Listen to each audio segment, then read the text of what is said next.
إن الحمد لله نحمده ونستعينه ونستغفره ونعوذ بالله من شرور أنفسنا ومن سيئات أعمالنا من يهده الله فلا مضل له ومن يضلل فلا هادي له وأشهد أن لا إله إلا الله وحده لا شريك له وأشهد أن محمدا عبده ورسوله يا أيها الذين آمنوا اتقوا الله حق تقاته ولا تموتن إلا وأنتم مسلمون يا أيها الناس اتقوا ربكم الذي خلقكم من نفس واحدة وخلق منها زوجها وبث منهما رجالا كثيرا ونساء واتقوا الله الذي تساءلون به والأرحام إن الله كان عليكم رقيبا يا أيها الذين آمنوا اتقوا الله وقولوا قولا سديدا يصلح لكم أعمالكم ويغفر لكم ذنوبكم ومن يطع الله ورسوله فقد فاز فوزا عظيما أما بعد فإن خير الحديث كتاب الله وخير الهدي هدي محمد صلى الله عليه وسلم وشر الأمور محدثاتها وكل محدثة بدعة وكل بدعة ضلالة الضلالة في النار أعوذ بالله من الشيطان الرجيم بسم الله الرحمن الرحيم فلما آسفونا انتقمنا منهم فأغرقناهم أجمعين فجعلناهم سلفا ومثلا للآخرين. حضرات علماء کرام، محترم بزرگوں، نوجوان بھائیوں، پیارے بچوں، پردہ نشین ماں اور بہنوں،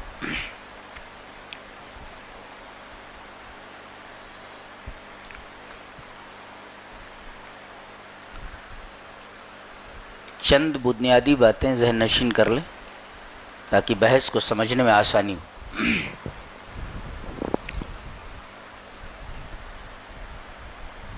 پہلی چیز جو سمجھنے کی ہے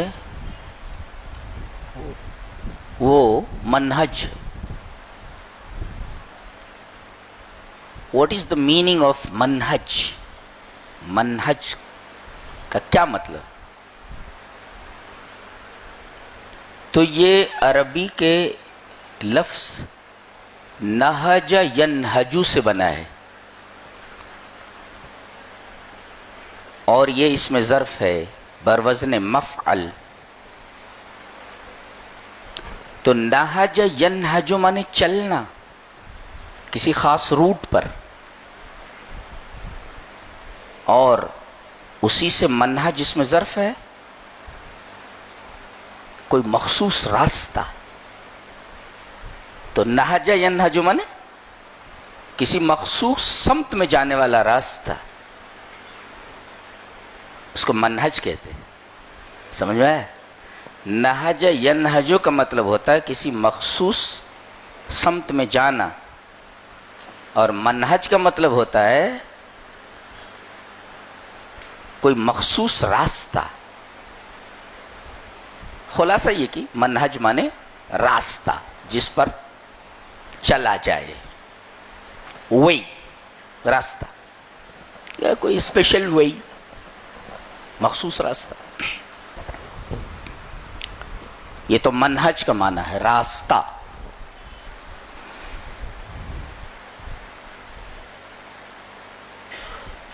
دوسری چیز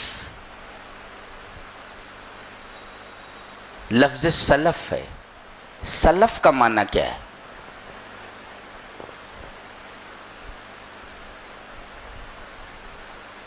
تو ذہن نشین کریں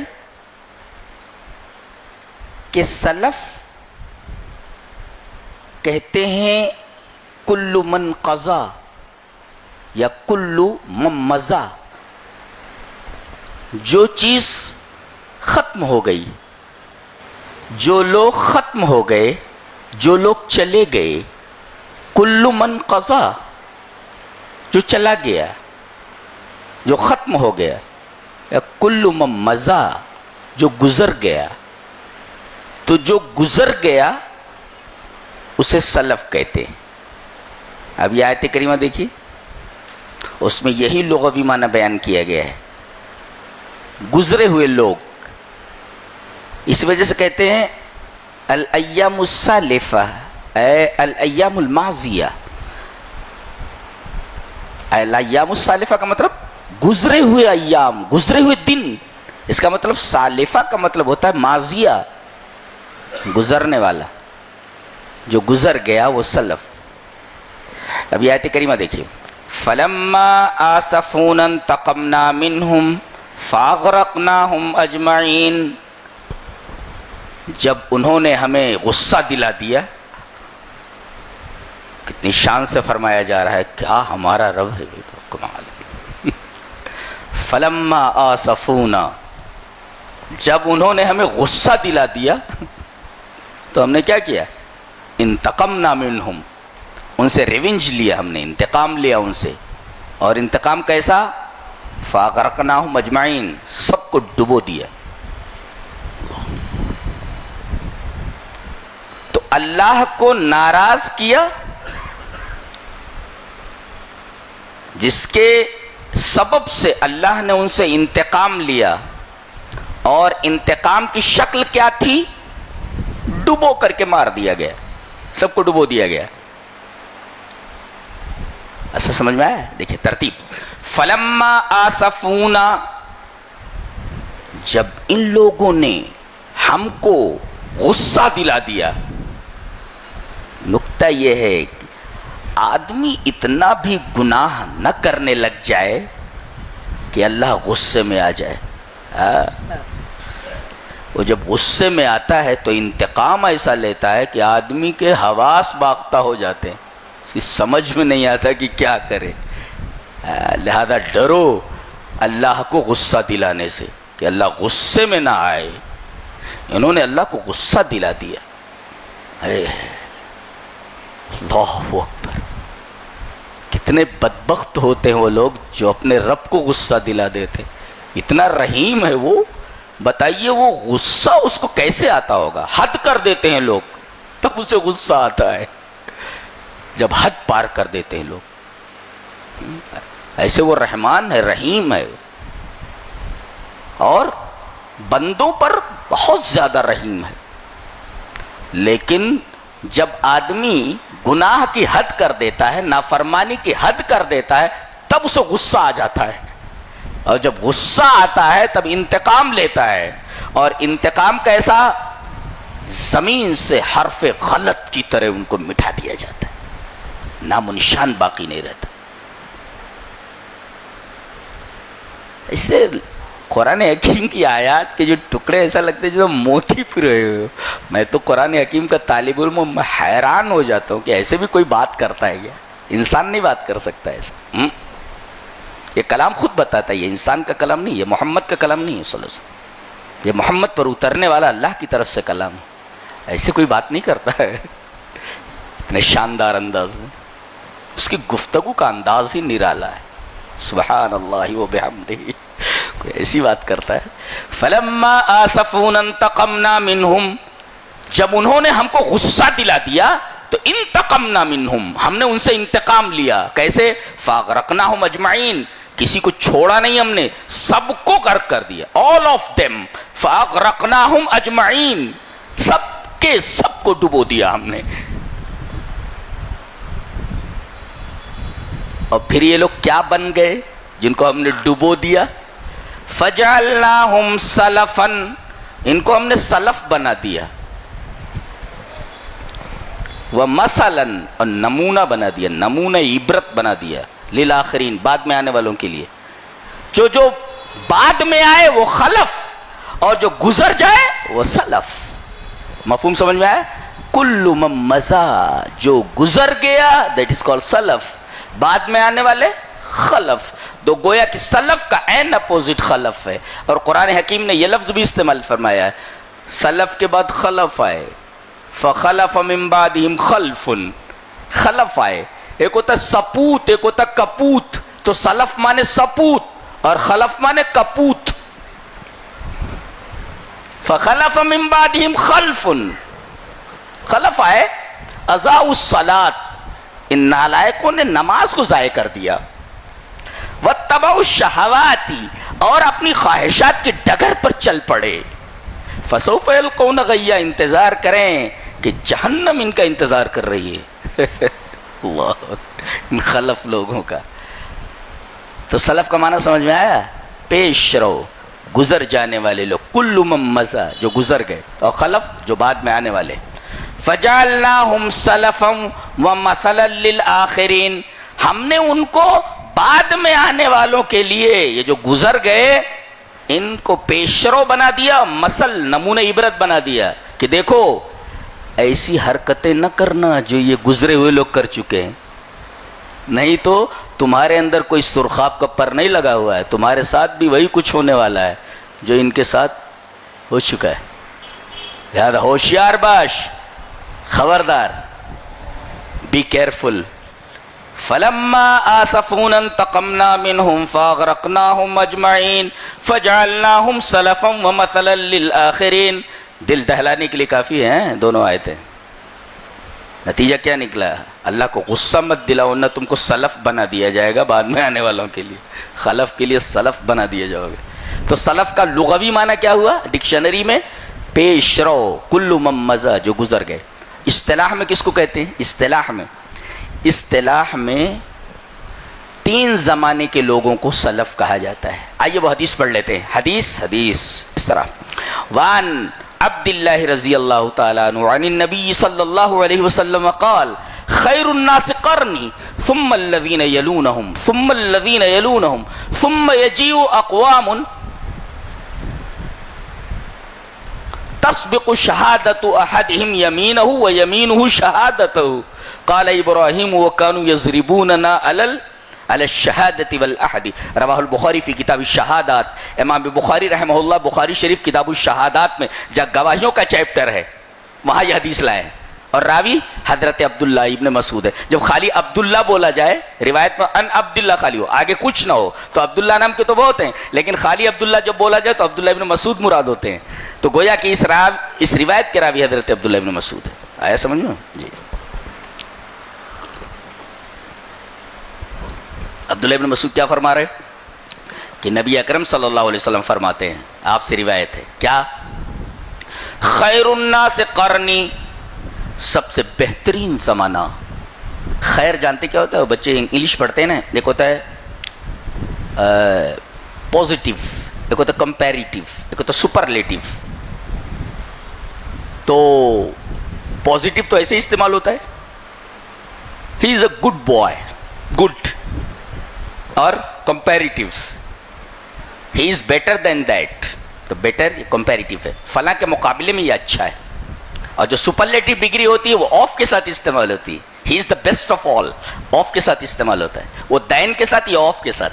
سپرلیٹیو ڈگری آف کے ساتھ استعمال ہوتی ہے، he is the best of آل، اور کمپیریٹیو ڈگری دین کے ساتھ استعمال ہوتی ہے، he is better than that, یہ اس سے اچھا ہے، اور یہ اس کے اندر کچھ نہیں لگتا، از اے گڈ بوائے۔ تو good, better, best, positive, comparative, superlative. یہ خیر جو ہے نا، خیر عربی میں اصل میں اخیر ہے، یہ اس کی جب اضافت کر دی جائے کسی کی طرف سپرلیٹیو ڈگری بن جاتا ہے، خیر الناس، اس سے بہتر کوئی ہو نہیں سکتا، best of the best, best of all. جی، خیر الناس، لوگوں میں سب سے بہتر، کہ ان سے بہتر کوئی ہو ہی نہیں سکتا، یہ سپرلیٹیو ہے۔ خیر الناس، سب سے بہتر لوگ، کہ ان سے بہتر کوئی ہو ہی نہیں سکتا، کون ہے؟ میرے زمانے کے لوگ ہیں، جی، صحابہ۔ ثم الذین یلونہم، پھر ان کے بعد آنے والے کون؟ تابعین، پھر ان کے بعد آنے والے تبع تابعین۔ گویا صحابہ وہ ہیں جنہوں نے نبی کریم صلی اللہ علیہ وسلم کو بحالت ایمان دیکھا اور ایمان ہی پر ان کا خاتمہ ہوا۔ بحالت ایمان دیکھا اور بحالت ایمان انتقال ہوا، وہ صحابہ ہیں۔ تو جنہوں نے نبی کو اپنی آنکھوں سے دیکھا وہ صحابہ ہیں، وہ بھی ایمان کی حالت میں۔ ایک نکتہ بتاؤں، نبی کا دیدار، نبی کا دیکھنا بہت بڑی سعادت کی بات ہے، لیکن اگر ایمان کے بغیر دیکھے تو اس دیکھنے کا کوئی مطلب نہیں ہے۔ اندھے اور بینا دونوں کے دونوں برابر ہیں اس سلسلے میں، اگر ایمان نہیں ہے تو۔ گویا کہ ایمان نام ہے روشنی کا اور کفر نام ہے تاریکی کا. یہی وجہ ہے کہ رسول اللہ صلی اللہ علیہ وسلم کو دیکھنے کے بعد بھی تاریکی ہی تاریکی حاصل رہی, نور نہیں ملا. ایمان مین ہے ایمان جو ہمیں فری میں مل گیا ہے. خیر الناس قرنی, سب سے بہترین زمانہ میرا زمانہ ہے صحابہ کا. صحابہ وہ ہیں جنہوں نے نبی کریم صلی اللہ علیہ وسلم کا دیدار کیا, دیکھا اپنی آنکھوں سے, وحی اترتے ہوئے دیکھی, قرآن کو اترتے ہوئے دیکھا,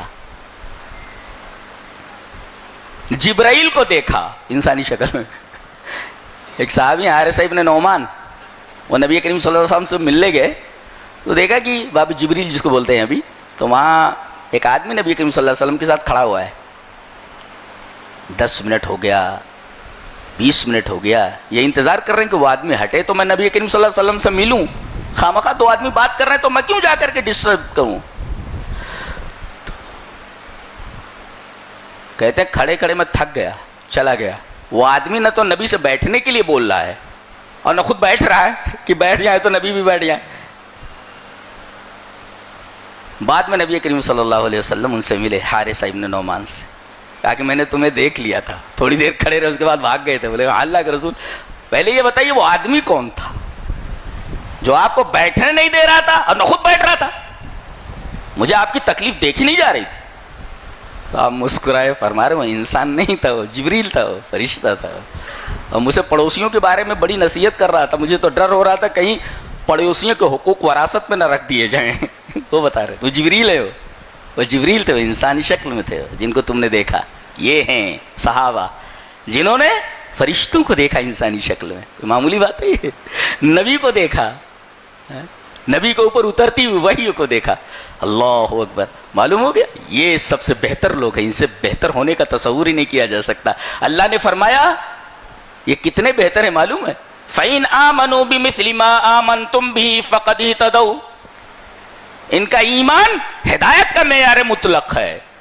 اگر تمہیں ایمان چاہیے اور ہمیں جو ایمان مطلوب ہے وہ یہی ہے, میرے نبی کے صحابہ کا جو ایمان ہے, ایسا ایمان اگر تمہارے پاس ہے تو ہدایت یاب ہو.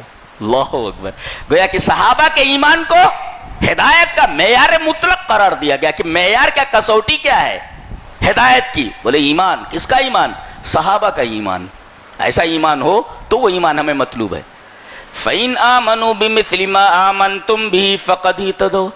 اور جن کا ایمان ہدایت کا معیار مطلق ہو اس سے اچھا کون ہو سکتا ہے؟ اس حدیث میں وہی بات فرمائے گی, سب سے اچھے یہی لوگ ہیں میرے صحابہ. خیر الناس قرنی, سب سے بہتر لوگ میرے زمانے کے لوگ ہیں صحابہ. پھر ثم الذین یلونہم, پھر وہ لوگ ہیں جنہوں نے میرے صحابہ کو دیکھا, مجھے نہیں دیکھا لیکن میرے صحابہ کو دیکھا. اور میرے صحابہ ایسے ہیں کہ ان کو دیکھنے والے بھی ان کے بعد سب سے بہتر ہیں. اللہ. اور پھر یہ تابعین جنہوں نے صحابہ کو دیکھا, یہ اتنے معتبر ہیں, اتنے اچھے ہیں کہ ان کو جنہوں نے دیکھا ان کے بعد وہ سب سے بہتر ہے. گویا کہ اہل القرون الثلاثہ المفضلہ, سب سے بہترین 3 دور کے لوگ جو ہیں وہ سب سے بہتر لوگ ہیں. اہل القرون الثلاثہ المفضلہ, سب سے بہتر لوگ یہ 3 لوگ ہیں. سب سے بہتر کون ان تینوں میں؟ صحابہ کرام, اس کے بعد تابعین, اس کے بعد تبع تابعین. خیر الناس قرنی ثم الذین یلونہم ثم الذین یلونہم. صحابہ, تابعین, تبع تابعین. صحابہ جنہوں نے نبی کو دیکھا, تابعین جنہوں نے صحابہ کو دیکھا, تبع تابعین جنہوں نے تابعین کو دیکھا. نبی کریم صلی اللہ علیہ وسلم نے ان 3 زمانے کے لوگوں کو سب سے بہتر قرار دیا ہے. پھر آپ نے فرمایا ثم یجیء اقوام تسبق شہادت احدہم یمینہ و یمینہ شہادتہ. کہتے ہیں کہ ان کے بعد کچھ لوگ ایسے آئیں گے کہ جو گواہی پہلے دیں گے یا گواہی سے پہلے قسم کھائیں گے اور قسم سے پہلے گواہی دیں گے. کوئی معاملہ آ جائے تو فوراً قسم کھا لیں گے. کوئی ان کو بلائے نہ بلائے گواہی دینے چلے جائیں گے. یعنی اس کا مطلب یہ ہوا گواہی کی اور قسم کی ان کے ہاں کوئی اہمیت نہیں ہے. قسم بھی ایسے کھا لیتے ہیں اور گواہی بھی ایسے دے دیتے ہیں. ایک مولوی نے تو ابھی اپنا اسٹینڈ، اپنا موقف مضبوط کرنے کے لیے ایسا کہا کہ اگر یہ باتیں جو کہی گئی ہیں ان میں سے ایک بات بھی جھوٹ ہو تو میری موت کفر کے اوپر ہو، ایسا بولتا ہے، جبکہ ایک بات بھی صحیح نہیں ہے. اسی وجہ سے مالکیہ نے کہا کہ جو آدمی گواہی کے ساتھ قسم کھاتا ہے اس کی گواہی رد کر دی جائے. گواہی تو دے ہی رہا ہے نا، اب گواہی کے ساتھ قسم کھا رہا ہے، یحلفون مع الشہادہ، گواہی کے ساتھ قسم کھا رہا ہے. تو جو آدمی گواہی کے ساتھ قسم کھائے، گواہی تو دے رہا ہے نا، اب گواہی دے رہا ہے، شہادت دے رہا ہے، اس کے ساتھ قسم کھائے، مالکیہ کہتے ہیں اس کی گواہی رد کر دی جائے. یہ گواہی کے ساتھ قسم کھا رہا ہے. اور کبھی کبھی قسم سے گواہی سے پہلے قسم کھا لیتا ہے. تو ایسے کچھ لوگ آئیں گے، یہ خلف لوگ ہیں. ابراہیم کہتے ہیں کہ ہمارے بزرگ ہمیں دو چیزوں پر پٹائی کرتے تھے، دو چیزوں پر مارتے تھے. کیا؟ علی الشہادۃ والعہد. ایک تو گواہی دینے پر، خواہ گواہی دینے چلا گیا، یہ جھوٹے گواہ کتنے رہتے ہیں، گواہی دینے چلے جا رہے اس پر ہمیں مارتے تھے. والعہد، اور خواہ بیکار قسم کا عہد و پیمان کرنے کے لیے، کوئی وعدہ وعید کرنے کے لیے ہم کو مارتے تھے کہ خواہ کا وعدہ وعید مت کرو، عہد و پیمان مت کرو، اور ایسے گواہی دیتے مت پھرو. یہ حدیث بتا رہی ہے کہ تین دور کے لوگ سب سے بہترین لوگ ہیں، صحابہ، تابعین اور تبع تابعین. انہی کو سلف کہا جاتا ہے. جی، یہ حقیقی سلف ہیں. اور بعد میں آنے والے لوگ کل من صار علی نہجہم، جو بھی ان کے طریقے پر چلا، فی العقیدۃ والاقوال والاعمال، عقیدے میں، اقوال میں، اعمال میں، جو بھی ان کے راستے پر چلا، وہ میں نے بتایا راستہ، انہوں نے جو منہج اختیار کیا وہ انہی لوگوں کا منہج تھا، وہ بھی سلف ہیں. گویا کہ حقیقی سلف کون ہے؟ یہ تینوں. اور وہ لوگ بھی سلف ہیں جو عقیدے اور اعمال اور اقوال میں ان تینوں کے راستے پر چلے. تو کلو من سار علی نہجہم، جو ان تینوں کے راستے پر چلا، ان تینوں کا منہج اختیار کیا، وہ بھی سلف ہے.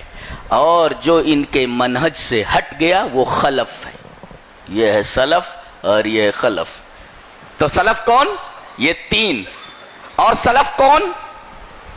ان کے راستے پر چلنے والے. تو گویا کہ یوں کر لو تقسیم کہ سلف بے اعتباری زمان اور سلف بے اعتباری المعتقد.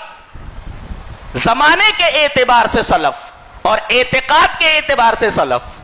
تو زمانے کے اعتبار سے سلف یہ تین کون؟ جن کو اس حدیث میں بیان کیا گیا ہے، صحابہ، تابعین اور تبع تابعین. اور بے اعتبار المعتقد، اعتقاد کے اعتبار سے، جو اعتقاد کے اعتبار سے ان کے اوپر چلے، ان کے راستے پر چلے، وہ بھی سلف ہی ہیں.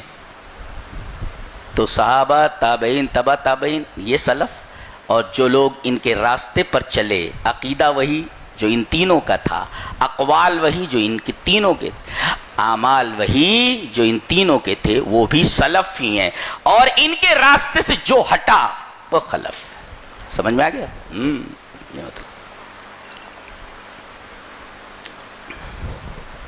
اب ایک سوال، یہ جو تین ہیں، صحابہ، تابعین اور تبع تابعین،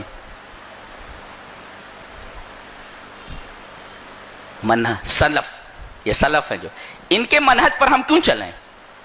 سوال ہے نا. منہج تو معلوم ہو گیا، سلف بھی معلوم ہو گیا. تو سلف کا منہج یعنی سلف کے راستے پر ہم کیوں چلیں؟ سوال ہے نا. جواب یہ ہے کہ اللہ نے ان تینوں کو سب سے بہتر کہا ہے اپنے رسول کے ذریعے. اور رسول جس کا تزکیہ کر دیں یہ اچھا ہے. جس کا تزکیہ کر دے رسول، وہ سب سے بہتر نہیں ہوگا؟ رسول نے تزکیہ فرما دیا کہ یہ سب سے بہتر ہیں. جب یہ سب سے بہتر ہیں، رسول نے انہیں تزکیہ دے دیا، سرٹیفکیٹ دے دیا، تو ظاہر ہے کہ ہمیں ان کا منہج اختیار کرنا چاہیے. تو ہمیں سلف کا منہج کیوں اختیار کرنا چاہیے؟ وہ اس حدیث میں موجود ہے کہ اللہ کے رسول صلی اللہ علیہ وسلم نے انہیں تزکیہ دے دیا ہے، سرٹیفکیٹ دے دیا ہے۔ اچھا ایک دوسری روایت لے لے تاکہ بات اور مضبوط ہو جائے۔ حدیث اس طرح وان عبداللہ بن عمرو رضی اللہ تعالی عنہ قال قال رسول اللہ صلی اللہ علیہ وسلم لیاتین علی امتی ما اتا علی بنی اسرائیل حزبن لبنال حتی ان کان منہم من اتا امہ علانیتا لکانا فی امتی من یصنع ذلك وان بنی اسرائیل تفرقت علی 72 ملتا وتفترق امتی علی 73 ملتا كلهم فی النار الا ملتا واحدہ قالوا ومن هي یا رسول اللہ قال ما انا علیہ واصحابی۔ رواہ الترمذی فی کتاب الایمان۔ حضرت امام ترمذی رحمہ اللہ اس ایک صفحے کی پوری حدیث کو ترمذی شریف کتاب الایمان کے اندر لائے۔ کتاب الایمان کھولے یہ پوری روایت ایسے مل جائے گی جی، اور راوی حضرت عبداللہ ابن عمر ابن عاص ہیں۔ حدیث پڑھ دی گئی جی، ترجمہ دیکھیں۔ نبی کریم صلی اللہ علیہ وسلم نے ارشاد فرمایا، راوی حضرت عبداللہ ابن عمر ابن عاص ہیں، کہ میری امت کے اوپر وہی کچھ آنے والا ہے جو بنی اسرائیل کے اوپر آ چکا ہے۔ ایک بات بتاؤں، قرآن حکیم کا جب آپ مطالعہ کریں گے تو آپ کو معلوم ہوگا کہ سب سے زیادہ قصے حضرت موسیٰ کے بیان کیے گئے۔ بڑی شریر قوم تھی ان کی، اسی وجہ سے ان کو ڈنڈا دیا گیا تھا، لاٹھی، عصائے موسوی۔ بکریاں ادھر ادھر بہت بھاگتی ہیں اور ڈنڈے کی ضرورت پڑتی ہے ان کو۔ ایک بھینس ادھر بھاگ رہی ہے، گائے ادھر بھاگ رہی ہے، بکری ادھر بھاگ رہی ہے، ڈنڈے کی ضرورت پڑتی ہے۔ اقبال نے بالکل صحیح کہا ہے، بے معجزہ دنیا میں ابھرتی نہیں قوم ہے، جو ضرب کلیمی نہیں رکھتا وہ ہنر کیا۔ تو ضرب کلیم حضرت موسیٰ علیہ السلام کی لاٹھی کی ضرب وہ ضروری ہوتی ہے، کبھی کبھی ضرب کلیمی کی بھی ضرورت ہوتی ہے۔ بکریاں ایسے نہیں مانتی آواز کے اوپر، کبھی کبھی لٹھ بجانا پڑتا ہے، تو حضرت موسیٰ علیہ السلام کو لٹھ بھی دے دیا گیا تھا۔ عجیب قوم ہے۔ سامنے دیکھا انہوں نے کہ اللہ تعالیٰ نے دریا میں راستہ دے دیا ہے، کبھی ایسا دیکھے پانی پتھر ہو جائے؟ جن آنکھوں نے دیکھا ہو پانی کو پتھر بنتے، ان کا ایمان کیسا ہونا چاہیے؟ لیکن ایمان کس قدر کمزور ہے، اور اس راستے سے نکلے بھی پانی دونوں طرف پتھر کی طرح کھڑا ہوا ہے۔ کتنا بڑا معجزہ ہے یہ۔ اور ادھر جب گئے اور ادھر سے فرعون کا لشکر اس راستے پر آیا، خود پانی بن گیا، وہ جو پتھر بن کر کے کھڑا ہوا تھا، پھر سیلان کی حالت میں آ گیا، سب ڈوبے۔ ایک تو راستہ اللہ نے دے دیا، اور دوسرے اپنی آنکھوں سے انہوں نے اپنے دشمنوں کو مرتے ہوئے دیکھا، جنہوں نے زندگی بھر ان کو ستایا تھا۔ کتنا بڑا انعام ہے اللہ کا، کتنا بڑا فضل ہے۔ اب یہ نالائق قوم جیسے آگے بڑھتی ہے، وہاں دیکھتے ہیں کہ کچھ لوگ بت پوجا کر رہے ہیں، کہنے لگے یا موسیٰ اجعل لنا الہا کما لہم آلیہ، ہمیں بھی ایسا معبود بنا دو جیسے ان کے پاس معبود ہے۔ قال انکم قوم تجہلون، جاہل لوگو، یہ ایسا نبی ہے، یہ جاہل لوگو بولتا ہے۔ قال انکم قوم تجہلون، جاہل لوگ ہو تم۔ اب موسیٰ علیہ السلام تو بولیں گے ہی نا کہ جہالت کر رہے یہ لوگ، ابھی معجزہ دیکھا ہے انہوں نے، اور وہاں کہہ رہے ہیں کہ جیسے ان کے پاس معبود ہے ویسے ہی معبود ہمیں بنا کر دے دو، ہم بھی پوجنا شروع کر دیں۔ کتنی بدتمیز اور بےہودہ قوم ہے یہ ہے۔ حضرت موسیٰ علیہ السلام قال انکم قوم تجہلون، جاہل لوگ ہو تم۔ تو جتنا قصہ اور جتنے واقعات بنی اسرائیل کے بیان کیے گئے ہیں اتنے اور کسی کے نہیں ہیں۔ کیوں؟ اس لیے کہ ان کو فضیلت کے حصے سے اتار کر کے اس اسٹیج پر امت مسلمہ کو لا کر کھڑا کر دیا گیا ہے، یہ بتانے کے لیے کہ جن حرکتوں سے یہ لوگ فضیلت کے اس اسٹیج سے اتار دیے گئے، اگر وہی حرکت تم دہراؤ گے تو تمہارے ساتھ بھی وہی ہونے والا ہے۔ تو گویا حرکتیں ان کی جو ہیں اور اس کا جو علاج ہے سارے کے سارے بتا دیے گئے۔ بیماری کیا ہے، علاج کیا ہے، سب بتا دیا گیا۔ بیماری اگر یہ ہے تو علاج یہ ہے، وہ قرآن میں ہے۔ تو لیاتین علی امتی ما اتا علی بنی اسرائیل حزب النال بالنال، جیسے جوتے کا ایک تلا دوسرے تلے کے برابر ہوتا ہے، اس طرح چلیں امت مسلمہ بنی اسرائیل کے نقش قدم پر چلے گی۔ کہتے بنی اسرائیل 72 فرقوں میں بٹ گئے، وہ تفترق امتی علی 73 ملتن، اور میری امت 73 فرقوں میں بٹ جائے گی، ان کے کاندھے پر لات رکھ کر کے آگے چلی جائے گی، یہ حال ہو جائے گا امت مسلمہ کا۔ یہ 72 فرقوں میں بٹے، میری امت 73 فرقوں میں، کلہم فی النار الا ملۃ واحدہ، سارے کے سارے فرقے جہنمی سوائے ایک ایک۔ قالوا، سوال کیا گیا، ومن ہو یا رسول اللہ، وہ فرقہ جو ناجیہ ہوگا، جو جنتی ہوگا، وہ کون سا؟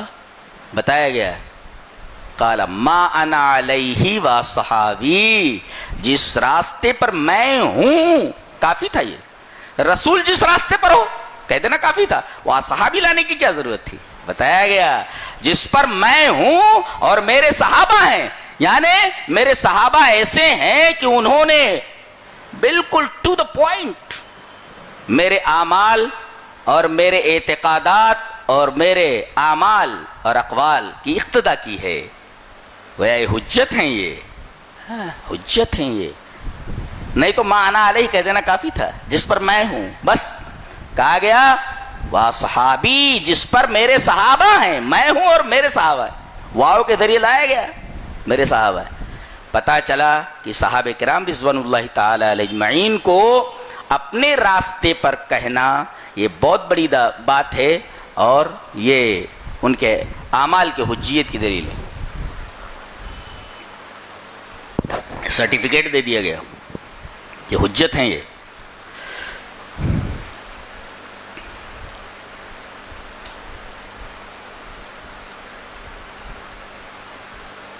کیسے تھے؟ اللہ اکبر، نبی کی بات آ جائے، اگر کوئی صحابی اجتہاد بھی کر رہا ہے، دیکھو کوئی مسئلہ معلوم نہیں ہے، کہا جاتا ہے کہ اہل حدیث اماموں کو نہیں مانتے، مانتے ہیں، سب کو مانتے ہیں، جتنے بھی ائمہ ہیں سب ہمارے نزدیک محترم ہیں۔ ہاں ائمہ کے پاس جیسے امام ابو حنیفہ رحمۃ اللہ علیہ، امام شافعی ہیں، امام مالک ہیں، امام احمد بن حنبل ہیں، ان کے پاس کوئی مسئلہ آیا، ان کے پاس کوئی حدیث نہیں ہے، ضروری نہیں کہ کسی امام کے پاس ساری حدیثیں پہنچ جائیں، تمام حدیثیں تمام صحابی بھی نہیں جانتے تھے، بہت ساری حدیثیں صحابیہ یا صحابی کو معلوم نہیں ہوتی۔ اب وہ مسئلہ آیا امام کے پاس حدیث نہیں ہے، انہوں نے اجتہاد کر کے مسئلہ بتا دیا کہ یہ مسئلہ ہے، مسئلے کا جواب یہ ہے۔ اب اگر مسئلہ صحیح ہے تو 2 اجر ہے، اور مسئلہ غلط ہے تو 1 اجر ہے۔ دیکھیے دونوں صورتوں میں وہ اجر کے مستحق ہیں، تو ہم ان کو برا بھلا کیوں بولیں گے؟ چلیے یہ بات کہاں ہے، حدیث سے پروف کر لیتے ہیں۔ حدیث اس طرح، وعن عبد الله بن عمرو بن العاص رضی اللہ تعالی عنہ قال قال رسول اللہ صلی اللہ علیہ وسلم اذا حکم الحاکم فاجتہد فاصاب فله اجران واذا حکم فاجتہد فاخطا فله اجر واحد۔ رواہ ابن ماجہ فی کتاب الاحکام، امام ابن ماجہ اس حدیث کو کتاب الاحکام ابن ماجہ کے اندر لائے، راوی حضرت عبداللہ ابن عمر ابن عاص ہے۔ حضرت عبداللہ ابن عمر عاص کہتے ہیں کہ کسی کے پاس کوئی مسئلہ آیا، نبی کریم صلی اللہ علیہ وسلم نے فرمایا، اور وہ اجتہاد کرتا ہے، حدیث معلوم نہیں، قرآن سے استنباط نہیں کر پا رہا ہے، وہ مسئلے کا حل نہیں ڈھونڈ پا رہا ہے، اب قیاس کر رہا ہے، وہ فیصلہ کر رہا ہے، اجتہاد کرتا ہے، وہ فاصاب، اجتہاد صحیح ہو گیا، فلہو اجران، تو اس کو 2 اجر ملنے والے، اور اگر آدمی نے اجتہاد کیا اور اجتہاد غلط ہے، فلہو اجر واحد، تو اس کو 1 اجر ملنے ہی والا۔ تو تمام ائمہ ہمارے نزدیک معتبر اور محترم ہے، اس لیے کہ انہوں نے جان بوجھ کر کے کوئی غلط مسئلہ نہیں بتایا، اجتہاد کیا، اجتہاد اگر صحیح ہو گیا تو 2 اجر، اجتہاد غلط ہو گیا تو 1 اجر۔ یہی حال صحابہ کا بھی ہے، صحابہ کو اگر کوئی حدیث نہیں ملی اور انہوں نے اجتہاد کیا اور دوسرے صحابی نے ٹوک دیا تو فوراً انہوں نے اس سے رجوع کر لیا کہ میں نے غلط مسئلہ بیان کیا تھا، مجھے معلوم نہیں تھا۔ چلیے ایک حدیث پڑھ لیتے، بہت اچھی سی ہے، بہت غور سے سنیے، بہت زبردست مسائل ہیں اس حدیث میں۔ پہلے وہ حدیث پڑھتے ہیں حدثنا سے شروع سے۔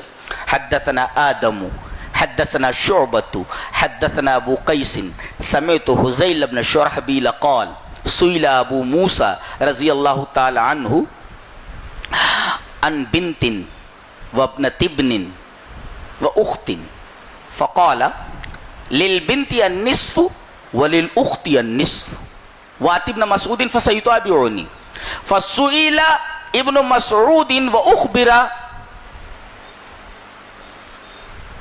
بقول ابي موسى فقال لقد ظللت اذا وما انا من المهتدين اقضي فيها بما قضى رسول الله صلى الله عليه وسلم للابنة النصف ولابنة ابن السدس تكملة الثلثين وما بقي فللأخت فأتينا أبا موسى رضي الله تعالى عنه فأخبرناه بقول ابن مسعود رضی اللہ تعالیٰ عنہ فقال لا تسألونی ما دام هذا الحبر فیکم، رواہ البخاری فی کتاب الفرائض۔ امام بخاری رحمۃ اللہ علیہ اس پوری حدیث کو ایسے ہی کتاب الفرائض میں لائے ہیں، جہاں فرائض کا بیان ہے۔ مرنے کے بعد آدمی کے ورثہ جو ہیں کتنے ہیں، کن کو کیا ملنا چاہیے، اس کو علم الفرائض بولتے ہیں۔ اس پر میری کتاب بھی آئی ہے تدمیس الفرائض، آدمی مر جائے اور کون کون ہے اس کو کتنا کتنا ملنا چاہیے، اس کو علم الفرائض کہتے ہیں۔ تو یہ فرائض کا ایک مسئلہ لے کر آئے تھے لوگ، کہتے ہیں کہ ابو موسیٰ اشعری رضی اللہ تعالیٰ عنہ کے پاس کچھ لوگ آئے اور کہا کہ حضرت ایک مسئلہ پوچھنا ہے۔ کہا پوچھو۔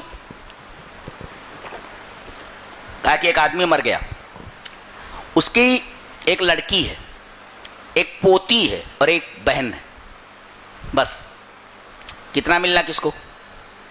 ایک بیٹی ہے میت کی، جو آدمی مر گیا ایک بیٹی چھوڑا ہے اور ایک پوتی چھوڑا ہے اور ایک بہن ہے میت کی۔ اب ان تینوں کو کتنا ملنا چاہیے؟ ابو موسیٰ اشعری رضی اللہ تعالیٰ عنہ نے حدیث معلوم نہیں تھی، اجتہاد کر کے جواب دیا۔ کیا کہا؟ بیٹی کو آدھا ملے گا اور بہن کو آدھا ملے گا اور پوتی کو کچھ نہیں ملے گا۔ یہ فیصلہ کر دیا، بہن کو آدھا اور بیٹی کو آدھا، پوتی کو کچھ نہیں ملے گا۔ مسئلے میں ڈاؤٹ تھا ان کو، کہا واتب نے مسعود فسیتابونی، ابن مسعود کے پاس جا کر کے پوچھ لو، فسیتابن ایوافقنی فی قولی، میری بات بولیں گے وہ، جو میں نے فیصلہ کیا ہے، جو میں نے جواب دیا۔ اب یہ لوگ آئے، کہا کہ حضرت ایسا ہے، ایک آدمی مر گیا ہے، ایک بیٹی ہے، ایک پوتی ہے اور ایک بہن ہے، اور ہم لوگ ابو موسیٰ اشعری کے پاس گئے تھے، انہوں نے یہ مسئلہ بیان کیا، یہ جواب دیا ہے کیا کہ بیٹی کو آدھا ملے گا، بہن کو آدھا ملے گا، پوتی کو کچھ نہیں ملے گا۔ جانتے کیا بولے وہ؟ لقد ضللت اذا وما انا من المهتدین، اگر میں یہ جواب دوں تو میں گمراہ ہو جاؤں گا اور ہدایت یاب نہیں رہ پاؤں گا۔ اتنی عجیب بات ہے، وہ یہ نہیں کہہ رہے کہ ابو موسیٰ اشعری نے جو مسئلہ بیان کیا ہے وہ گمراہ ہو گئے ہیں، ایسا نہیں کہا انہوں نے، بلکہ یہ کہہ رہے ہیں اگر میں ایسا فیصلہ کروں تو میں گمراہ ہو جاؤں گا اور ہدایت یاب نہیں رہ جاؤں گا۔ اور کہہ رہے اقضی فیہا بما قضى النبی صلی اللہ علیہ وسلم، میں اس میں وہ فیصلہ کروں گا جو نبی نے فیصلہ کیا تھا۔ آپ دیکھو، میں اس بارے میں وہ فیصلہ کروں گا جو نبی نے فیصلہ کیا ہے۔ ان کے پاس نبی کی حدیث موجود تھی، کیا کہا؟ للابنتی النصف، بیٹی کو آدھا جائیداد کا، ولابنت ابن السدس، اور پوتی کو 1/6 تکملۃ الثلثین، 1/6 ملے گا اس کو، کس کو؟ پوتی کو، اور جو باقی بچے گا تو بہن کو ملے گا۔ انہوں نے کیا کہا تھا؟ بہن کو آدھا مل جائے گا اور بیٹی کو آدھا مل جائے گا، پوتی کو کچھ نہیں ملے گا۔ معاملہ الٹا ہو گیا، کیا؟ بیٹی کو آدھا ملے گا اور پوتی کو 1/6 ملے گا، باقی بچے گا تو بہن کو ملے گا، نہیں بچا تو اس کو کچھ نہیں ملے گا۔ معاملہ الٹا ہو گیا کہ نہیں ہوا؟ یہ فیصلہ کیا انہوں نے، اور کہہ رہے ہیں کہ میں وہ فیصلہ کر رہا ہوں جو نبی نے فیصلہ کیا ہے۔ اب اس میں دیکھیے، ایک صحابی کو حدیث معلوم نہیں ہے، مسئلہ بتا رہے ہیں وہ اجتہاد کر کے، انہیں ایک ثواب مل گیا۔ دوسرے صحابی کے پاس یہ مسئلہ آتا ہے، حدیث ان کے پاس موجود ہے، وہ کہہ رہے ہیں میں نبی کے فیصلے کی وجہ سے فیصلہ کر رہا ہوں۔ دیکھیں ایک کے پاس حدیث ہے، تو ایک بات یہ معلوم ہے کہ ضروری نہیں کہ ہر صحابی کے پاس ساری حدیثیں موجود ہوں، ورنہ حضرت ابو موسیٰ اشعری غلط مسئلہ کیوں بتاتے؟ حدیث موجود نہیں تھی، اور ابن مسعود نے صحیح مسئلہ بتایا، مسئلے کا جواب دیا، اس لیے کہ ان کے پاس حدیث موجود تھی۔ تو پہلی بات تو یہ معلوم کہ ضروری نہیں کہ تمام صحابہ کے پاس تمام حدیثیں موجود ہوں، ایسے تمام ائمہ کے پاس تمام حدیثیں موجود ہوں۔ اجتہاد کیا، اجتہاد کا اجر مل گیا ان کو، ایک اجر اگر غلط ہے تو۔ اس کے بعد یہ لوگ ابو موسیٰ کے پاس آئے اور کہا کہ آپ نے جو مسئلہ بیان کیا تھا وہ مسئلہ غلط تھا۔ ابن مسعود نے یہ مسئلہ بیان کیا، جانتے کیا کہا انہوں نے؟ لا تسألونی ما دام هذا الحبر فیکم، جب تک اتنا بڑا عالم تمہارے درمیان موجود ہے تب تک مجھ سے سوال مت کیا کرو۔ دیکھو ایک صحابی دوسرے صحابی کی کتنی عزت کر رہا ہے۔ یہاں ایک مولوی اگر مسئلہ بیان کرتا اور غلط ہو گیا اور مسئلہ معلوم نہیں ہے تب بھی غلط مسئلہ ہی بتائے گا، یہ نہیں کہے گا ہم سے بڑے عالم موجود ہیں ان کے پاس چلے جاؤ۔ یہ فرق ہے اس دور کے عالموں میں اور آج کر کے عالموں کے اندر۔ مسئلے کا جواب ضرور دیں گے. وہاں دیکھیے وہ کہہ رہے ہیں ابن مسعود کے پاس چلے جاؤ, ہو سکتا ہے کہ میرا مسئلہ غلط ہو. اور جب معلوم ہوا کہ مسئلہ غلط تھا اور انہوں نے صحیح جواب دیا تو انہوں نے کیا کہا, جب تک یہ عالم موجود ہے تب تک مجھ سے سوال نہ کیا کرو. اتنا بڑا عالم, حبر کہتے ہیں بہت بڑے عالم کو, بہت بڑے عالم کو.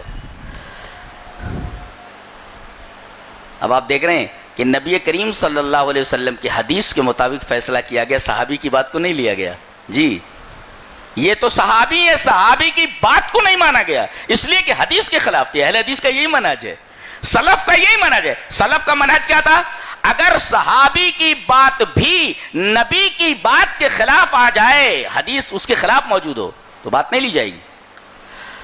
یہ تو صحابی کی بات ہے. ایک تابعی کی بات لے لیتے ہیں, آئیے اسے امام ترمذی رحمۃ اللہ علیہ کتاب الحج کے اندر لائے.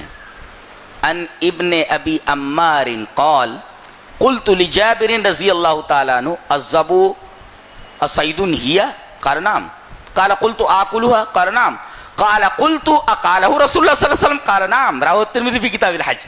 ایک صحابہ ابن ابی عمار تابعی ہیں وہ, اور حضرت جابر صحابی ہیں. تو یہ تابعی جنہوں نے حضرت جابر کو دیکھا ہے, دیکھو صحابی کو دیکھا تو کون ہوئے, تابعی ہوئے نا.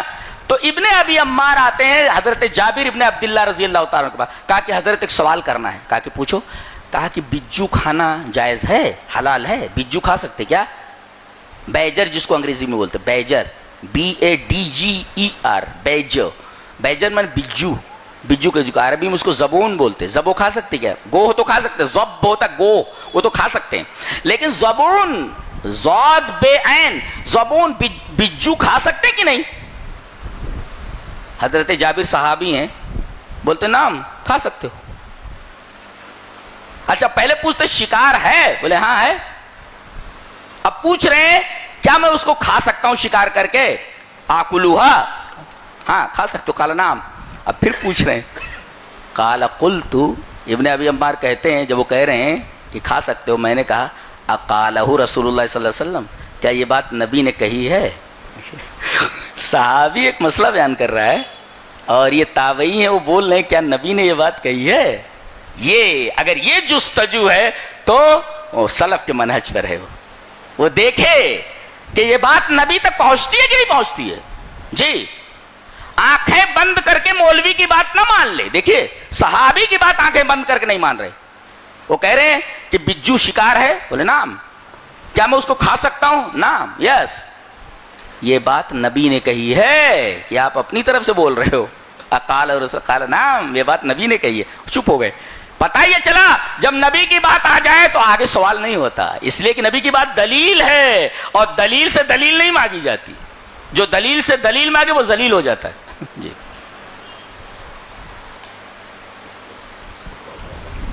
یہ ہمارا منہج ہونا چاہیے, یہ منہج سلف. صحابہ ہمارے سلف ہیں, تابعین ہمارے سلف ہیں. دیکھو صحابی سے پوچھ رہے ہیں یہ بات نبی نے کہی ہے, آنکھیں بند کر کے کوئی بات نہ مانی جائے. دلیل دلیل یہ حدیث پاک. وعن عدی بن حاتم رضی اللہ تعالی عنہ قال اتيت النبي صلى الله عليه وسلم وفي عنقي صليب من ذهب فقال يا عدي اطرح عنك هذا الوثن وسمعته يقرأ في سورة براءة اتخذوا احبارهم ورهبانهم اربابا من دون الله قال اما انهم لم يكونوا يعبدونهم ولكنهم كانوا اذا احلوا لهم شيئا استحلوه واذا حرموا عليهم شيئا حرموا. رواه الترمذي في كتاب تفسير القرآن. امام ترمذی رحمہ اللہ کتاب تفسیر القرآن, جہاں انہوں نے تفسیر قرآن کا چیپٹر باندھا ہے, وہاں یہ روایت موجود ہے حضرت عدی بن حاتم سے. یہ حاتم تائی کے بیٹے ہیں, عیسائی تھے, یہ مسلمان ہوئے. کہتے ہیں کہ میں نبی کریم صلی اللہ علیہ وسلم کے پاس آیا, میں اس وقت اسلام نہیں لایا تھا, اور میرے گلے میں صلیب تھا. وہ کراس ہوتا ہے نا, کراس, وہ سونے کا کراس تھا. صلیب من ذہب, یعنی کراس میڈ آف گولڈ. صلیب من ذہب, یہ لٹکا ہوا تھا ایسے. نبی نے سب سے پہلے دیکھ کر یہ کہا یا عدی اطرح عنک ھذا الوثن, اس بت کو اپنے گلے سے نکال پھینک. اللہ, کوئی گلے میں تعویذ لٹکائے ہوئے, کہاں کا ہے ہوئے؟ فلاں شریف جگہ کا ہے. یا ہاتھ میں کیا باندھے ہو؟ فلاں شریف جگہ کا یہ ہے. مسئلہ دھاگے کا نہیں ہے, مسئلہ صلیب کا نہیں ہے, مسئلہ دھاگے سے جڑے ہوئے عقیدے کا ہے کہ یہ جو ہم نے دھاگا پہن رکھا ہے یہ فلاں بابا صاحب کے مزار کا ہے اور بابا صاحب ہمارا پروٹیکشن کر رہے ہیں. مسئلہ دھاگے کا نہیں ہے, مسئلہ سلیب کا نہیں ہے، مسئلہ اس دھاگے اور سلیب کے ساتھ جڑے ہوئے عقیدے کا ہے. اسی وجہ سے نبی نے کہا یہ بت ہے، یہ بت ہے. وہ کہہ رہے ہیں بت ہے یہ جی. پھر آپ نے وہ آیت کریمہ پڑھی، انہوں نے اپنے پیروں کو اور اپنے علماء کو اللہ کے علاوہ رب بنا لیا ہے. تو حضرت عدی نے کہا کہ اللہ کے رسول آپ ایسا کیسے کہہ سکتے ہیں؟ ہم نے اپنے درویشوں کو اور اپنے علماء کو رب بنا لیا ہے، ہم کہاں ان کی پوجا کرتے ہیں. تو کہا مسئلہ پوجا کا نہیں ہے. ایک بات بتاؤ، تمہارے علماء جو بات کہتے ہیں، اگر کسی چیز کو حلال کہتے تو چپ چاپ حلال مان لیتے ہو؟ بولے ہاں، دلیل ہم نہیں مانگتے. کسی چیز کو حرام کرتے ہیں تو حرام مان لیتے ہو؟ بولے ہاں مان لیتے ہیں، دلیل نہیں مانگتے. کہا یہی تو رب بنانا ہے، یہی رب بنانا ہے. اس کا مطلب یہ ہوا کہ کوئی بھی مسئلہ کوئی بیان کرے، اگر اس پر قرآن کی، رب کے فرمان کی اور رسول اللہ صلی اللہ علیہ وسلم کی حدیث موجود نہ ہو، ہم اس کو نہیں مان سکتے. یہ منہج سلف ہے، یہ سلف کا منہج ہے. یہ ہمیں وہاں تک پہنچنا ہے، سورس تک. کہاں سے یہ بات آئی ہے؟ کیا نبی نے یہ بات کہی ہے؟ اللہ تبارک تعالیٰ نے یہ بات کہی ہے؟ قرآن کی کس آیت سے ثابت ہے یا کس حدیث سے ثابت ہے؟ جی سمجھ میں آیا؟ آنکھیں بند کر کے کسی بات کو نہیں ماننا ہے. اور آنکھیں بند کر کے آدمی ماننے لگے، حلال کہے تو حلال، حرام کہے تو حرام، آنکھیں بند کر کے، دلیل کچھ بھی نہ ہو، یہ رب بنا لینا ہے اپنے علماء کو اور اپنے درویشوں کو. یہ منہج سلف نہیں ہے، یہ منہج خلف ہے. یہ آئیے ایک صحابی کی اور حدیث دیکھ لیتے.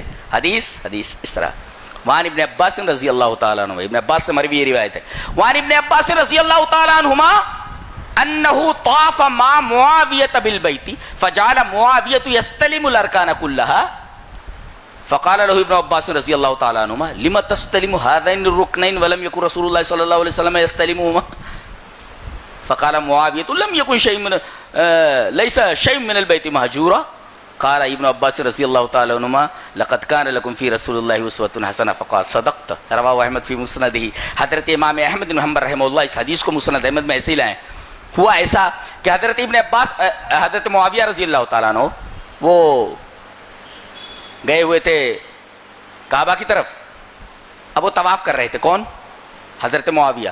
تو انہوں نے رکن یمانی کے استلام کے ساتھ ساتھ پیچھے جو ہے دونوں رکنوں کا استلام، رکنین شامیین کا بھی استلام کرنا شروع کر دیا، شامی کا. جب ابن عباس نے دیکھا کہ بھئی رکن یمانی کا استلام کرنا چاہیے، یہ تمام ارکان کا استلام کر رہے ہیں، چھو رہے ہیں اس کو. ابن عباس نے پوچھا لِمَ تَسْتَلِمُ هَذَيْنِ الرُّكْنَيْنِ، ان دو رکنوں کا استلام کیوں کر رہے ہو؟ وَلَمْ يَكُنْ رَسُولُ اللَّهِ صلی اللہ علیہ وسلم يَسْتَلِمُهُمَا، رسول اللہ صلی اللہ علیہ وسلم تو ان دو رکنوں کا استلام نہیں کرتے. دیکھو دلیل بھی دے رہے ہو، دلیل دے رہے ہیں کہ رسول اللہ صلی اللہ علیہ وسلم نے استلام نہیں کیا، آپ کیوں کر رہے ہو؟ یہ حدیث کے خلاف ہے. اور دونوں صحابی ہیں اور وہ رسول اللہ صلی اللہ علیہ وسلم کے صالح محترم ہیں اور امت کے ماموں ہیں. حضرت معاویہ رضی اللہ تعالیٰ ان کو بہت بڑا مقام ہے، کاتب وحی ہیں، رسول اللہ صلی اللہ علیہ وسلم کے صالح محترم ہیں، امت کے ماموں ہیں. اور ایک طرف جو مفسر قرآن حضرت عبداللہ ابن عباس رضی اللہ تعالیٰ عنہما ہیں. دونوں صحابی ہیں. ایک صحابی دوسرے صحابی کو پر اعتراض کر رہا ہے اور دلیل دے رہا ہے کہ آپ ایسا کیوں کر رہے ہو جب نبی صلی اللہ علیہ وسلم نے نہیں کیا. تو انہوں نے قیاس پیش کیا، کہا لیس شیء من البیت مہجورا، کعبہ کی کوئی چیز چھوڑنے جیسی نہیں، سب مقدس ہے. اگر کر لیتا ہوں استلام تو کیا حرج ہے؟ یہی لوگ آج کرتے ہیں، کر لیا جائے تو کیا حرج ہے، کر لیا جائے تو کیا حرج ہے. یہ منہج سلف نہیں ہے. آگے کہہ رہے ہیں ٹھیک ہے، آپ کہہ رہے ہیں کعبہ کی ہر چیز کوئی چیز چھوڑنے جیسی نہیں ہے، رک اگر استلام کر لیا جائے تو کیا حرج ہے. انہوں نے کہا لقد کان لکم فی رسول اللہ اسوۃ حسنہ، نبی کریم صلی اللہ علیہ وسلم کی زندگی ہمارے لیے اسوہ حسنہ ہے. آپ نے نہیں کیا تو آپ کیسے کہہ رہے ہو؟ فوراً حضرت امیر معاویہ رضی اللہ تعالیٰ کا صدقت، آپ بالکل صحیح کہہ رہے ہیں. اللہ اکبر. یہ ہے جذبہ، دیکھیے یہ ہے منہج سلف. حدیث آ جانے کے بعد چپ چاپ اس کو تسلیم کر لینا. یہاں تو حدیث آتی ہے تو کہتے ہیں ہم علماء سے پوچھ لیں، یعنی وہ علماء، یعنی حدیث کے بارے میں آپ علماء سے پوچھیں گے. آپ کے علماء کی اوقات کیا ہے؟ کیا اوقات ہے آپ کی علماء کی حدیث کے سامنے؟ حدیث آ گئی تو اپنے علماء سے پوچھیں گے. پھر وہی علماء کو رب بنانے والی بات. یہاں ایک صحابی اپنے بات سے رجوع کر رہا ہے اور دیکھو ان کو وہ حدیث معلوم نہیں ہے اور ایک حدیث بتا رہا ہے. عبداللہ ابن عباس بتا رہے، فوراً وہ رجوع کرے، صدقت، آپ بالکل صحیح کہہ رہے ہیں. تو جب کوئی کہے کہ کر لینے میں کیا حرج ہے، ارے بھائی کھانا رکھا ہوا ہے، نبی نے کہا بسم اللہ کہہ کر کے کھاؤ. اچھا اب کوئی کہے میں سورہ فاتحہ پڑھ کر کے کھاؤں گا، کیا حرج ہے؟ آیات ہی تو ہے، برا کیا ہے؟ غلط ہے اس لیے کہ نبی نے نہیں کیا ہے. حرج ہے اس لیے کہ نبی نے کیا. اب کوئی کہے گا پورا قرآن ختم کر کے کھائیں گے, تب تک کھانے کا کیا حال ہوگا؟ کھانے کے لائق رہے گا؟ یہ ہے بدعت جو بڑھتی چلی جاتی ہے, اس کے سر پیر نہیں ہوتا. حرج کیا ہے وہ وہی کہہ رہے حرج کیا ہے, بولے حرج ہے اس لیے کہ نبی نے نہیں کیا ہے. لقد کان لکم فی رسول اللہ اسوۃ حسنہ, چلے گا. یہاں تک کہ نماز میں بھائی سورہ فاتحہ ہے اور اس کے بعد کوئی سورہ ہے, اب الٹا کر لو, پہلے سورہ پڑھ لو اس کے بعد سورہ فاتحہ, نماز ہو جائے گی؟ آگے پیچھے کرنے سے نماز باطل ہو. کیوں؟ اس لیے کہ نبی نے نہیں کہا ہے. کر لیا جائے تو کیا حرج ہے؟ حرج ہے, وہ چیز ہوگی ہی نہیں. لہذا یہ کہنا کر لیا جائے کیا حرج ہے, کیا گڑبڑی ہو جائے گی, یہ بہت خطرناک بات ہے, یہ بہت خطرناک چیز ہے. یہ منہج سلف نہیں ہے. ایک بہت پیاری بات کہنے جا رہا ہوں, ایک دم غور سے میری طرف متوجہ ہو جاؤ. امام بخاری کا واقعہ ہے, ان کے استاد امام حمیدی کا. قال البخاری رحمہ اللہ, پہلے پڑھ لیتے ہیں عبارت عربی کی. قال, میں کوئی بات بغیر دلیل کے نہیں بولتا, میری عادت ہے, اور میں 2 ہی دلیلیں دیتا ہوں, ایک کتاب کی ایک سنت کی. جی, اور سلفیت کس کو کہتے ہیں؟ سلفیت کی تعریف معلوم ہے؟ سلف جس پر چلتے ہیں, سلفیہ ہی التمسک بالقرآن والسنہ علی فہم سلف الامہ, امت کے سلف لوگوں کے فہم کے مطابق قرآن و حدیث کو سمجھنا, دیٹ از کالڈ سلفیت. جی, تو میں 2 ہی چیزیں پیش کرتا ہوں, اللہ کی کتاب اور اس کے رسول کی حدیث. اب یہ دیکھیے اتنے بڑے عالم ہیں امام بخاری رحمۃ اللہ علیہ, ان کو استاد حمیدی. قال البخاری رحمہ اللہ سمعت الحمیدی یقول كنا عند الشافعی رحمہ اللہ فاتاه رجل فسأله عن مسألة فقال قضى فيها رسول الله صلى الله عليه وسلم كذا وكذا فقال الرجل للشافعي ما تقول أنت فقال سبحان الله تراني في كنيسة تراني في بيئة ترى على وسط زنارا أقول لك قضى رسول الله صلى الله عليه وسلم وأنت تقول ما تقول أنت. یہ امام ابن ابلیس کی کتاب ہے شرح العقیدۃ الطحاویہ, اس میں ہے یہ. امام بخاری بولتے ہیں کہ میں نے اپنے استاد امام حمیدی کو یہ بیان فرماتے سنا, کیا کہ امام شافعی بیٹھے ہوئے ہیں, ہم لوگ امام شافعی کے پاس بیٹھے ہوئے ہیں. امام حمیدی بولتے کننا عند شافعی, ہم مشہور امام شافعی کے پاس بیٹھے ہوئے. ایک آدمی آتا ہے, فاتح رجل, ایک آدمی کہا کہ امام صاحب ایک مسئلہ پوچھنا ہے. بولے پوچھو. فسألہ عن مسئلۃ, ایک مسئلہ پوچھا.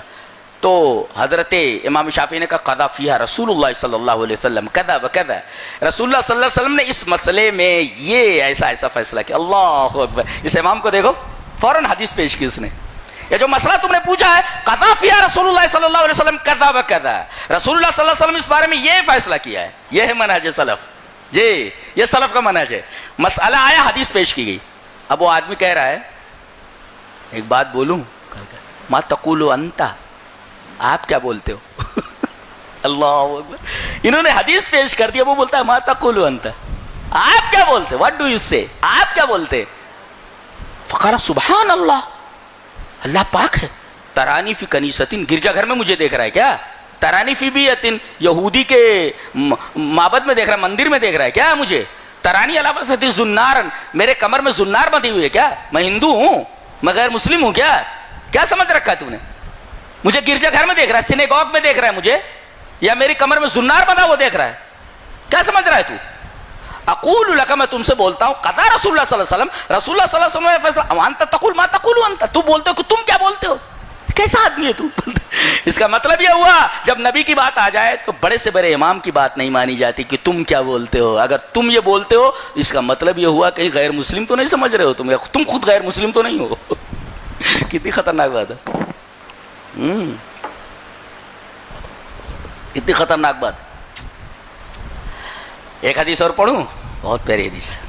حدیث اس طرح, وعن ابن شهاب ان سالم بن عبد الله حدثه انه سمع رجلا من اهل الشام وهو يسأل عبد الله بن عمر عن التمتع بالعمرة الى الحج فقال عبد الله بن عمر هي حلال فقال الشامي ان اباك قد نهى عنها فقال عبد الله بن عمر أرأيت إن كان أبي نهى عنها وصنع رسول الله صلى الله عليه وسلم أأمر أبي يتبع أم أمر رسول الله صلى الله عليه وسلم فقال الرجل بل أمر رسول الله صلى الله عليه وسلم فقال لقد صنعها رسول الله صلی اللہ علیہ وسلم رواه الترمذی فی کتاب الحج.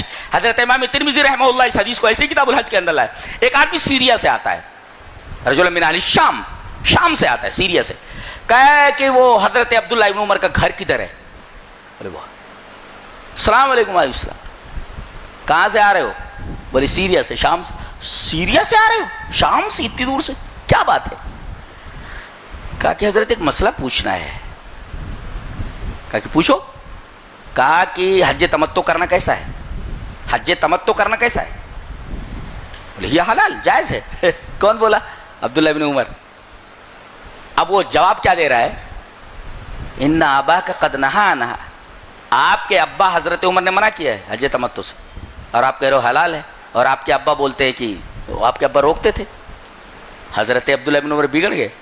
کہا ارائیت, سن کان کھول کر, ارائیت ان کان ابی نہا عنہا, میرے باپ نے منع کیا ہے, وہ صنعہ رسول اللہ صلی اللہ علیہ وسلم, رسول اللہ صلی اللہ علیہ وسلم کرنے کی اجازت دی ہے. اب بول امر ابی اتبع ام امر رسول اللہ صلی اللہ علیہ وسلم, میرے باپ کی بات مانی جائے گی یا رسول اللہ صلی اللہ علیہ وسلم کی؟ آدمی نے ڈائریکٹ کہا بل امر رسول اللہ صلی اللہ علیہ وسلم, آپ کے ابا کی بات نہیں مانی جائے گی حضرت عمر کی, بل رسول اللہ صلی اللہ علیہ وسلم کی بات میں.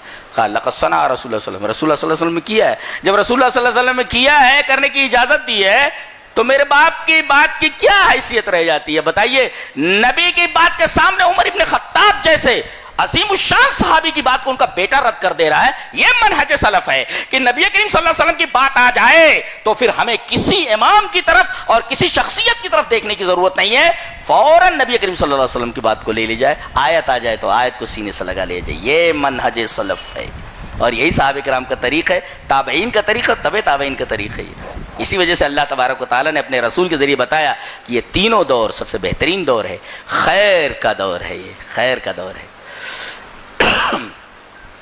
اور کبھی بھی آج جھگڑے جانتے ہیں کیوں ہیں؟ جھگڑے مٹائے جا سکتے ہیں, حل موجود ہے, مٹانا نہیں چاہ رہے نا. پاپی پیٹ کا سوال ہے, پاپی پیٹ کا سوال ہے. جھگڑے ختم ہو جائیں گے تو پھر جھگڑے ارے ایک کو دیکھا میں نے ابھی فیس بک پر, میں نے دیکھا وہ اعلان کر رہا ہے کہ اس مقدس جنازے میں کوئی وہابی شرکت نہ کرے, اگر پکڑ لیا گیا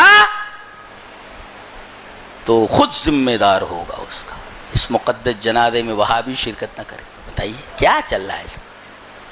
اور وہاں بڑے سے بڑا مسئلہ آتا, جھگڑا ہو جاتا, حدیث آ جاتی, سب خاموش ہو جاتے.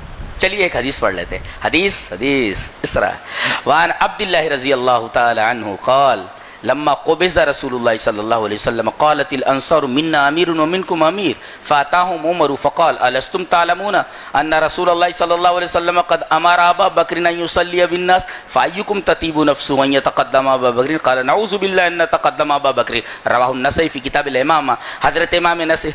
حدیث پڑھنا بہت مشکل ہے, یہ اللہ کا بہت بڑا کرم ہے میرے اوپر, اللہ کا بہت بڑا احسان ہے. حدیث یاد کرنا بہت مشکل ہے, کتنا بھی یاد کرو ڈیلیور کرتے وقت بھول جاؤ گے. جی جی جی, قرآن یاد ہو جاتا ہے, حدیث یاد نہیں ہوتی. جی جی, یہ میرے رب کا بہت بڑا فضل ہے. ویسے میں حافظ قرآن ہوں, 12 سال کی عمر میں میں نے حفظ کیا, چھوٹا سا تھا, 6 مہینے میں حفظ کر کے آ گیا تھا میں. جی, پھر اس کے بعد حدیث بھی ایسے یاد ہو جاتی ہے, پتہ نہیں کیوں. اس لیے کہ قرآن ہے, ایک حدیث ہے. مجھے تیسری بات سمجھ میں نہیں آتی, اور نہ سمجھ بہتر ہے. مجھے تیسری بات سمجھنی بھی نہیں ہے. اور یہی منہج سلف ہے. کیا منہج سلف؟ کتاب سنت. تیسرا کوئی فلسفہ یہاں چلتا ولتا نہیں ہے. جی, جو اس ٹریک سے ہٹا, جہمیہ ہو گیا, کرامتہ ہو گیا, اشاعرہ ہو گیا, معتزلہ ہو گیا, سارے کے سارے ٹریک سے ہٹے ہوئے یہ فرقے ہیں, اور سب گمراہ ہیں, ضال اور مضل ہیں. اس لیے کہ سلف کے منہج سے ہٹ گئے, وہ راستہ جو سلف کا تھا اس سے ہٹ گئے. یہ سب کے سب گمراہ ہو گئے, ضال اور مضل. خود گمراہ ہوئے اور دوسروں کو گمراہ کیا انہوں نے. اور اہل حق ائمہ کے لیے آزمائش اور فتنہ بن گئے. بشر مری سے کتنا بڑا بدماش تھا, یہ معتزلی تھا. خلق قرآن کا مسئلہ اٹھا دیا, قرآن مخلوق ہے کہ غیر مخلوق ہے. وہ مخلوق مانتا تھا قرآن کا. امام احمد حنبل یہ بولتے تھے, آتونی شیئا من کتاب اللہ و سنت رسول حتی اقول, ابھی کتاب و سنت کی دلیل لیا تو میں کہہ دوں کہ قرآن مخلوق ہے. لا دلیل. فلسفہ یہ کہتا ہے, ارے بولے فلسفہ اور منطق اپنے گھر میں رکھ. آتونی شیئا من کتاب اللہ و سنت رسول حتی اقول, ابھی امام احمد بن حنبل مار کھا رہے ہیں. بعض مرتبہ ایسا کوڑا لگتا تھا کہ ہاتھی کو لگ جاتا تو ہاتھی چنگھاڑ اٹھتا. اللہ, اتنا ستایا گیا ہے. اور مامون الرشید ہے, ہارون رشید کا بیٹا ہے, اور بہت باجبروت بادشاہ گزرا ہے, بہت بڑا, بہت طاقتور تھا, تاریخ کا بہت حیرت انگیز بادشاہ ہے. یہ ہارون رشید کا بیٹا ہے. قیصر قسطنطنیہ کو خط لکھتا تھا, کیا لکھتا تھا؟ ڈاگ آف روما, اے روم کے کتے بولتا تھا. یہ عظمت تھی ہماری جی. یا کلب الروم, اے روم کے کتے ذرا اپنی اوقات میں رہ, ورنہ فوج بھیجتا ہوں. ہاں ایسی تیسی کر ڈالتی. اتنا بڑا بادشاہ گزرا ہے وہ, بادشاہ برود بادشاہ ہے, روم کے پاس قسطنطنیہ کے بادشاہ کو بولتا تھا یا کلب ڈاگ آف روما, اے روم کے کتے بولتا تھا. یہ عظمت تھی ہماری. ہم کہاں سے کہاں آ گئے ہیں, تو کہاں سے کہاں آ گئے ہیں. یہ بہت بڑا بادشاہ تھا. یہ ہارون رشید کا بیٹا ہے, یہ مامون الرشید اعظم. اب وہ عالم کے چکر میں آ گیا, معتزلی ہو گیا ہے, اور خلق قرآن کے مسئلے میں سب سے آگے تھا. بہت مارا گیا ان کو جیل میں. کن کو؟ امام احمد بن حنبل رحمہ اللہ کو. اور یہ طوس کے اندر تھا. کہا کہ بغداد سے غالباً جہاں یہ تھے, پکڑ کر کے ان کو زنجیروں اور ہتکڑیوں کے ان کو طوس لایا جائے. اللہ, امام احمد بن حنبل زنجیروں میں جکڑ کر پاؤں میں بیڑیاں ڈال کر راستے میں دعا کی انہوں نے, میرے رب تیرے حلم نے, تیری بردباری نے اس ظالم کے اندر یہ جرات پیدا کرتی ہے کہ تیرے اولیاء کے اوپر جرات کر رہا ہے. اللہ بہت حلیم ہے, بڑا بردبار ہے. آدمی کتنے گناہ کرتا ہے, اس کا حلم, اس کی بردباری اس کو نظر انداز کر دیتی. کتنا رحیم ہے میرا رب. تاریکی میں, تنہائی میں, خلوت میں, جلوت میں کتنے گناہ کرتا ہے. اللہ کی بردباری ہے, حلیم ہے, وہ نظر انداز کر دیتا. میرا بندہ ہے. سب ہم اللہ کے حلم پر بچے جا رہے ہیں, نہیں تو ہماری اوقات بتا دی جاتی 2 منٹ میں. ہماری جو حرکتیں, انہوں نے دعا کی کہ میرے رب تیرے حلم نے, تیری بردباری نے اس آدمی کو یہ جرات دے دی ہے کہ تیرے اولیاء کے اوپر ایسی حرکتیں کر رہا ہے, ایسے مظالم ڈھا رہا ہے. ابھی تھوڑی ہی دور گئے تھے کہ پتہ چلا مر چکا ہے, وہ مامون مر چکا ہے. مامون مر چکا, سارا معاملہ ہی ختم ہو گیا. نہ رہے بانس نہ بجے بانسری. دعائیں قبول ہوتی ہیں, ان کا ایک وقت ہوتا ہے. قبول ہو گئی دعا, مر گیا عمر. امام صاحب ابھی راستے ہی میں وہ مر گیا, خبر آ گئی, گیا دنیا سے, ختم ہو گیا. خلف بن گیا وہ. کیسا سلف؟ برا سلف بن گیا. فجعلناہم سلفا, ہم نے انہیں سلف بنا لیا. آج ان کی بات کہی جا رہی کہ ایک امام کے اوپر کتنے ظلم اٹھائے ہیں اس نے. فجعلناہم سلفا ومثلا للآخرین, کہ ایسی حرکت مت کرنا, کسی کے دل سے اگر بد دعا نکلی تو کہیں تم مر نہ جاؤ, زمین پر سے حرف غلط کی طرح نہ مٹا دیے جاؤ. Eradicated from the face of the earth like an erroneous word, تمہیں حرف غلط کی طرح صفحہ ہستی سے مٹانے دیا جائے. اللہ سے محبت کرو گی نہیں؟ اتنا حلیم ہے, اس کے حلم سے ہم لوگ بچے جا رہے ہیں. بردبار ہے کتنا وہ, وہی حقیقی محبت کے لائق ہے. دنیا کی ساری محبتیں کسی کام کی نہیں. جس طرح اللہ کے علاوہ کوئی عبادت کے لائق نہیں, حقیقت یہ ہے کہ سچی محبت کے لائق اس کے علاوہ کوئی نہیں. پالتا ہے ساری چیزیں, ماں کے پیٹ میں پالتا ہے, روزی عطا کرتا ہے, زندگی دیتا ہے, کیا کیا نہیں کرتا. گناہ کرتے ہیں نظر انداز کر دیتا ہے. جو اس کا حلم ہے, اس کی بردباری ہے, حلیم ہے وہ. سچ مچ پیار کرنے کے لائق ہستی. تو محبت کرو گے نا اللہ سے؟ ارے بولو بھائی, ہاں وہی محبت کے لائق, سچی محبت کے لائق میرا رب. اس کا حلم ہمیں کتنی مہلتیں دے رہا ہے, کتنا ڈھیل دے رہا ہے. جی یہ ہمارے سلف تھے, اور وہ خلف ہے. دیکھو مٹا دیا گیا سلف کی آہ و بکا کی وجہ سے.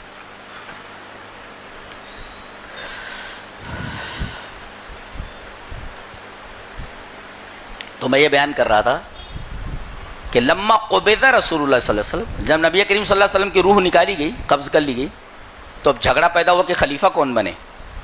اب تمام جمع ہیں, سقیفہ بنی ساعدہ میں, انصار بھی ہے, مہاجرین بھی. طے یہ ہوا کہ ایک امیر انصار میں کا اور ایک امیر مہاجرین میں کا. ایسا اتنے میں حضرت عمر آئے، فاتاہم عمر، حضرت عمر آئے، کہا کہ کیا فیصلہ ہوا؟ بولے ایک امیر مہاجرین میں کا ہو جائے، ایک امیر انصار میں کا، مہاجرین انصار یہی دو ہیے ہیں تو دو امیر ہو جائیں۔ حضرت عمر نے کہا دو امیر نہیں ہوتے، امیر ایک ہی ہوتا ہے، تو میں بولوں مانو گے؟ بولے بولیے۔ کہا کہ الستم تعلمون ان رسول اللہ صلی اللہ علیہ وسلم قد امر ابا بکر ان یصلی بالناس، نبی نے اپنی زندگی میں اپنے مصلی پر کس کو کھڑا کیا؟ ابو بکر کو نا حکم دیا کہ تم نماز پڑھانے کے لیے کھڑے ہو جاؤ، تو بولو آگے کس کو بڑھایا؟ جب نماز جیسی عبادت کے لیے نبی نے اپنی زندگی میں ابو بکر کو بڑھایا تو کون بڑھنا چاہے گا حضرت ابو بکر سے آگے؟ تمام لوگوں نے کہا نعوذ باللہ ان تقدم ابا بکر، ہم اللہ کی پناہ چاہتے ہیں کہ ابو بکر سے آگے بڑھنا چاہے ہوں۔ اسی پر فیصلہ ہو گیا کہ ابو بکر کو خلیفہ بنا دیا جائے۔ حدیث آئی فوراً، ایک مسئلہ جو بہت بڑا مسئلہ ایشو بننے والا تھا، ایک حدیث کے آ جانے کی وجہ سے مسئلہ حل ہو گیا ہے جی۔